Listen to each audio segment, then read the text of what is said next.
ചോദിക്കുന്ന നല്ലതാണ്. ഇവിടെ ഇബ്രാഹിം നബി അള്ളാഹുവിനോട് പറഞ്ഞത്, എനിക്ക് സമാധാനത്തിന് വേണ്ടിയിട്ടാണ് പടച്ചോനെ. അല്ല പറഞ്ഞു വിഷമിക്കണ്ട, അല്ല പറഞ്ഞു വിഷമിക്കണ്ട. അള്ളാഹു പറയുകയാണ്, ഫഖുദ് അർബഅതൻ മിന ത്വയ്രി ഫസുർഹുന്ന ഇലൈക ثم اجعل على كل جبل منهن جزءا ثم ادعهن يأتينك سعيا. ഇബ്രാഹിം നബിയോട് അല്ലാഹു പറയുകയാണ്, ഇബ്രാഹിം നബിയേ, 4 പക്ഷികളെ നിങ്ങൾ വിളിക്കുക, 4 പക്ഷികളെ നിങ്ങൾ പിടിക്കുക. എന്റെ പെങ്ങന്മാരെ, പർവ്വത മുകളിലെ പറവകളെ പറ്റിയാ പ്രസംഗിക്കുന്നത്. ചിന്തിക്കണേ പ്രിയപ്പെട്ടവര്, ഈ വിഷയം നിങ്ങൾ ഗൗരവത്തോടെ കേൾക്കണേ.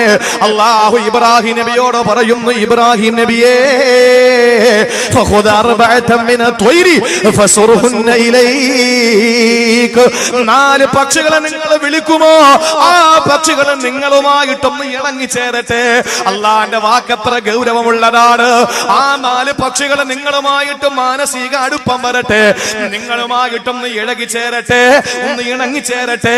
എന്നിട്ട് നിങ്ങളില്ലാതെ ആ പക്ഷികളൊക്കെ ഇരിക്കാൻ കഴിയൂല. നിങ്ങളുടെ തലവട്ടം കാണാതെ പക്ഷികള് ഭക്ഷണം കഴിക്കൂല. നിങ്ങളുടെ വിളി കേൾക്കുമ്പോ പക്ഷികളെ തലപൊക്കി നോക്കുന്നു. അത്ര നിങ്ങളുമാകിട്ട് ആ പക്ഷികളൊന്ന് ഇടകലരട്ടെ, അപ്പുറ സ്നേഹത്തിലാകട്ടെ. അങ്ങനെ ഇരിക്കുന്ന സമയത്ത് അല്ലാഹു പറയുന്നു, ഇബ്രാഹിം നബിയെ, ഒരു ദിവസം 4 പക്ഷികളെയും നിങ്ങൾ അറുക്കണേ. എന്നിട്ട് അതിന്റെ മാംസം എല്ലാം കൂടി ഒരുമിച്ച് കൂട്ടണേ. എന്നിട്ട് അല്ലാഹു ഖുർആനിലൂടെ മുഹമ്മദ് നബിയോട് പറയുകയാണ്, ഇബ്രാഹിം നബിയോട് ഞാൻ പറഞ്ഞു, അല്ലാഹു പറയുകയാണ്, ആ അറുത്ത പക്ഷികളുടെ ആ പക്ഷികളുടെ ശരീരം എല്ലാം കൂടെ മാംസം ഒരുമിച്ച് കൂട്ടിയിട്ട് ആ പക്ഷികളുടെ ശരീരഭാഗങ്ങള്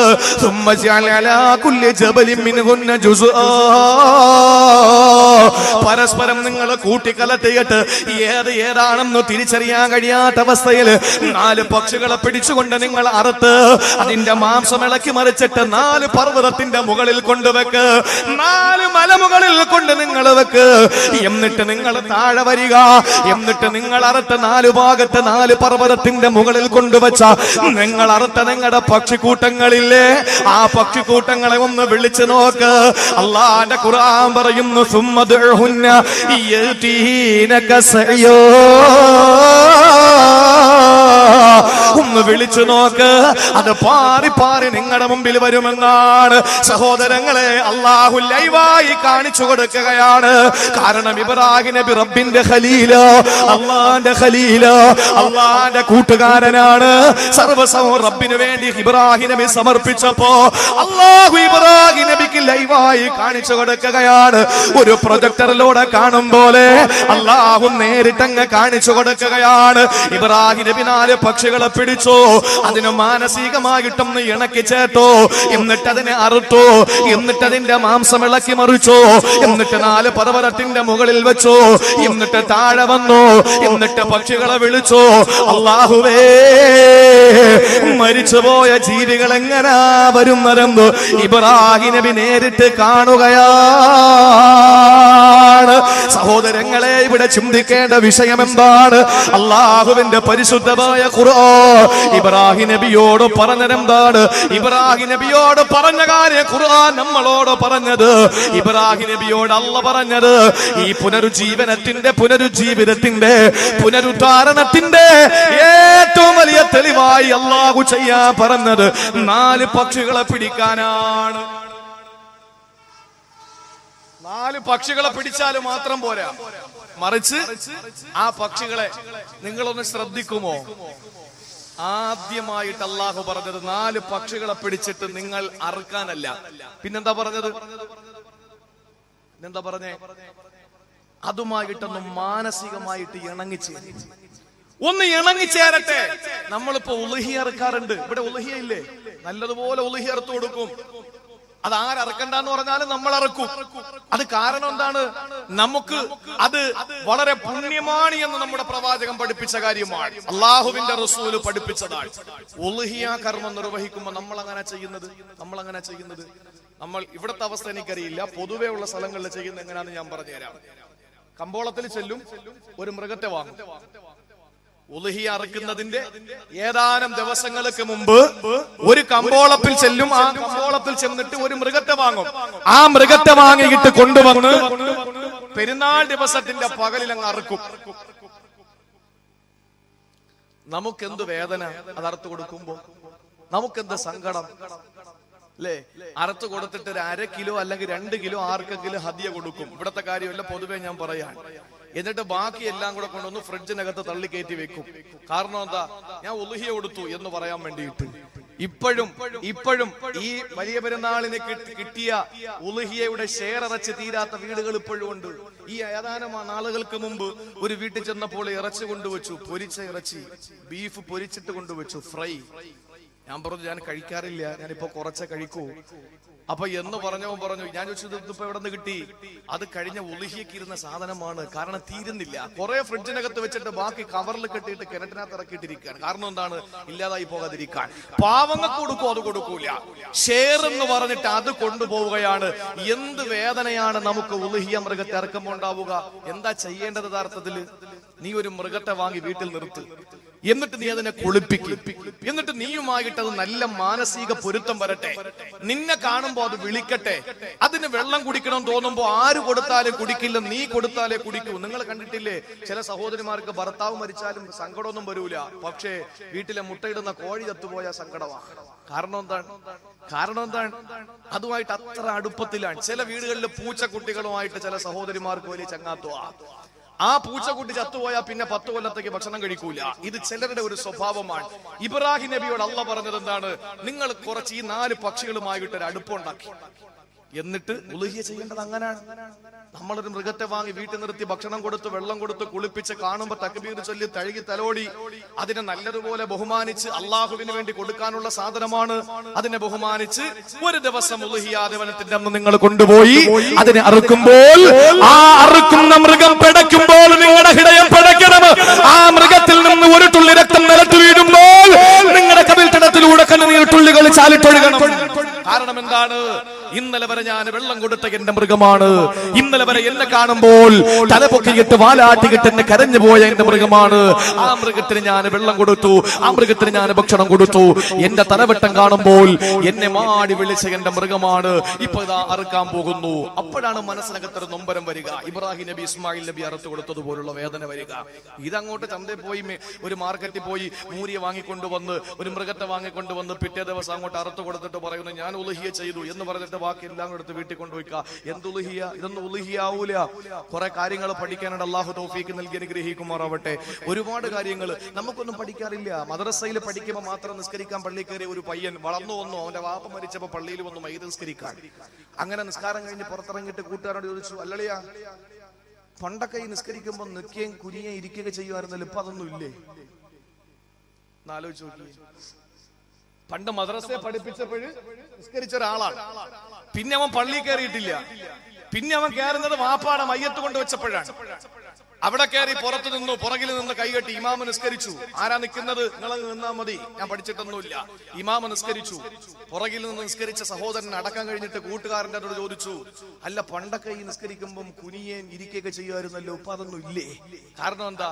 എന്റെ പ്രിയപ്പെട്ടവരെ, അത്ര വിവരമാണ് നമുക്കുള്ളത്. അള്ളാഹു നമ്മളെ കാത്തുരക്ഷിക്കട്ടെ. അള്ളാഹു നമുക്ക് പഠിക്കാനുള്ള തൗഫീക്ക് തരട്ടെ. ഞാൻ എന്റെ സഹോദരങ്ങളോട് ഇന്ന് പറയാൻ പോകുന്ന വിഷയം, ഇവിടെ ഇബ്രാഹിം നബിക്ക് അള്ളാഹു ലൈവായിട്ട് കാണിച്ചു കൊടുത്തതൊക്കെ ശരിയാ, പക്ഷെ എന്റെ വിഷയം അതല്ല. ആ 4 പക്ഷികൾ ഏതായിരുന്നു? ഇബ്രാഹിം നബി അറുത്ത 4 പക്ഷികളില്ലേ? നമുക്ക് ഇവിടെ വെച്ച് ഈ 4 പക്ഷികളെ ഇപ്പൊ അറക്കണം. അള്ളാഹു തൗഫീക്ക് നൽകട്ടെ. പേടിയാവുന്നു. 4 പക്ഷികളെയും എന്റെ പെങ്ങളെ ഇവിടെ വെച്ച് അറുത്ത് കളയണം. സാറെ കത്തിയെടുത്തില്ല, വേണ്ട. കത്തി ഞാൻ പറഞ്ഞുതരാം, അറക്കേണ്ട പക്ഷികളെ ഞാൻ പറഞ്ഞുതരാം, അറക്കേണ്ട രീതിയും പറഞ്ഞുതരാം. അള്ളാഹു മനസ്സിലാക്കാനുള്ള തൗഫീക്ക് തരട്ടെ. ഇവിടെ നമ്മൾ അറുത്ത് കളഞ്ഞിട്ട് പോകണം. ഇബ്രാഹിം നബിയോട് അള്ളാഹു പറഞ്ഞ 4 പക്ഷികൾ ഏതാണ്? 4 പക്ഷികളെ പിടിച്ചറുക്കാൻ പറഞ്ഞല്ലോ, ആ പക്ഷികൾ ഏതാണ്? മഹാരഥന്മാര് പറയുകയാണ്, ആ 4 പക്ഷികൾ ഏതാണ്? ഇബ്രാഹിം നബി അലൈഹിസ്സലാത്തു വസ്സലാം പർവ്വതത്തിന്റെ മുകളിൽ കൊണ്ടുവച്ച ആ 4 പക്ഷികൾ ഏതെന്നറിയുമോ? ഇബ്രാഹിം നബി അറുത്തു കളഞ്ഞ 4 പക്ഷികൾ ഏതെന്നറിയോ? ഇബ്രാഹിം നബിയല്ലേ നമ്മുടെ മില്ല, നമ്മുടെ ചര്യ ഇബ്രാഹിം നബിയുടെ ചര്യയല്ലേ? ആ ഇബ്രാഹിം നബി അലൈഹിസ്സലാത്തു വസ്സലാം 4 പക്ഷികളെ പിടിച്ചറുത്തു കൊടുത്തെങ്കിൽ എന്റെ പ്രിയപ്പെട്ട സഹോദരങ്ങള്, നമുക്ക് മറക്കാൻ 4 പക്ഷികളെ ഇബ്രാഹിം നബി അറുത്ത 4 പക്ഷികൾ ഏതൊക്കെയാണ്? അർബഅത്തുൻ മീനതു യൂരി തയ്യറു തൗസുനാദി കുനഗുറാബുൻ നസറു അർബഅത്തുൻ മീനതു യൂരി തയ്യറു തൗസുനാദി കുനഗുറാബുൻ നസറു കിബ്റുൻ വശഹവാതുൻ വഹിർസുൻ വൽഉജബ് ഫഹാദിഹി അഖ്ലാഖു അസ്ഹാബിൽ കദീബ്. എന്ത് ശബ്ദം ശ്രവിക്കുന്നവരെ, അടിഞ്ഞാലം എന്ന് പറയുന്ന ചരിത്രങ്ങൾ ഇറങ്ങിക്കിടക്കുന്ന ഹദിയാലെന്ന പേരല്ലേ അടിഞ്ഞാലായി മാറിയത്? ഹദിയാലെന്ന പേരല്ലേ പിന്നീട് ലോപിച്ച് ലോപിച്ച് അടിഞ്ഞാലായി മാറിയത്? ചരിത്രങ്ങൾ ഇറങ്ങിക്കിടക്കുന്ന നാടെന്ന് പറയാ. ചില നാടുകളെ പറ്റി നമ്മൾ പറയുമ്പോൾ അത് വാക്കിന്റെ മനോഹാരിതയ്ക്ക് പറയുന്നതാണെങ്കിൽ കാസർഗോഡ് ജില്ലയിലെ അടിഞ്ഞാലം ഈ പ്രദേശത്ത് ചരിത്രങ്ങൾ ഇറങ്ങിക്കിടക്കുന്നു എന്ന് പറയുമ്പോ സഹോദരങ്ങളെ, അന്വർത്ഥമാണ്, അത് യാഥാർത്ഥ്യമാണ്, അത് റിയലാണ്, അത് സത്യമാണ്, അത് ഹക്കാണ്.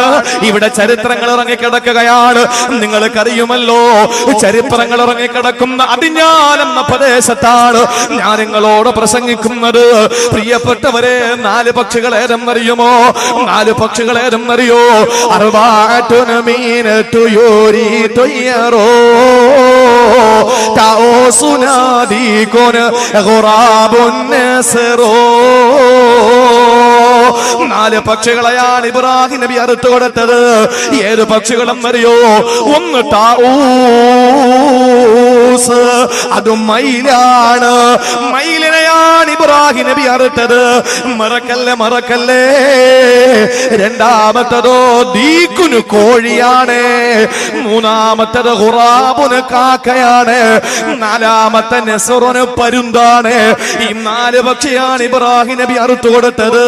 ഉലമാക്കൾ പഠിപ്പിക്കുകയാണ്, അള്ളാഹുവിന്റെ പരിശുദ്ധമായ ദീനിനെ അതിന്റെ വരികൾക്കിടയിലൂടെ സഞ്ചരിച്ചു പോയ നിപുണന്മാരായ ഇൽമിന്റെ വിഷയത്തിൽ നൈപുണ്യം നേടിയ പാണ്ഡിത്യത്തിന്റെ ഏറ്റവും വലിയ പരമോന്നതി കീഴടക്കിയ പണ്ഡിത മഹത്വങ്ങള് പറയുകയാണ്, ഈ 4 ജീവികള് ഇബ്രാഹിം നബി അറുത്തു കൊടുത്തെങ്കിൽ ഇബ്രാഹിം നബിയുടെ ഈ 4 പക്ഷികളുടെ സ്വഭാവം അവിടത്തെ അനുയായികളായ ഇന്നത്തെ മനുഷ്യന്റെ മനസ്സിനകത്തുണ്ട്. ഈ 4 പക്ഷികളുടെ സ്വഭാവം ഇന്ന് നമ്മുടെ മനസ്സിനകത്തുണ്ട്. അതുകൊണ്ട് അടിഞ്ഞാല് ഒരുമിച്ച് കൂടിയ, കാഞ്ഞങ്ങാട് ഒരുമിച്ച് കൂടിയ എന്റെ പ്രിയപ്പെട്ട സഹോദരങ്ങളോട് പറയുകയാണ്, ഇവിടെ വെച്ച് അറുത്ത് കളഞ്ഞൂടെ 4 പക്ഷികളുടെ സ്വഭാവത്തെ? ഏതൊക്കെയാണ്? ഒന്ന് മയിലാണ്, രണ്ടാമത് കോഴിയാണ്, മൂന്നാമത് കാക്കയാണ്, നാലാമത് പരുന്താണ്. മറക്കല്ലേ മറക്കല്ലേ. ഞാൻ ഓരോന്ന് കഴിയുമ്പോൾ ചോദിക്കും ഏതാണ് അടുത്ത പക്ഷിയെന്ന്. മറക്കാതെ കേട്ടിരിക്കണേ. ഒന്ന് മയിലാണ്, 2 കോഴിയാണ്, മൂന്നാമത്തത് കാക്കയാണ്, നാലാമത്തത് പരുന്താണ്. ഈ 4 പക്ഷികളുടെയും സ്വഭാവം നമ്മുടെ ജീവിതത്തിൽ ഉണ്ടെന്നാണ് ഹൃദയത്തിന്റെ ഉള്ളറകളിൽ അന്തർലീനമായി കിടക്കുകയാണ് 4 പക്ഷികളുടെ സ്വഭാവം എന്ന് പഠിപ്പിച്ചത് മഹാരഥന്മാരാണ്. പ്രിയപ്പെട്ടവര്, ഏതൊക്കെയാണ് സ്വഭാവം എന്നറിയോ? ഹിബുറുൻ വശഹവാതുൻ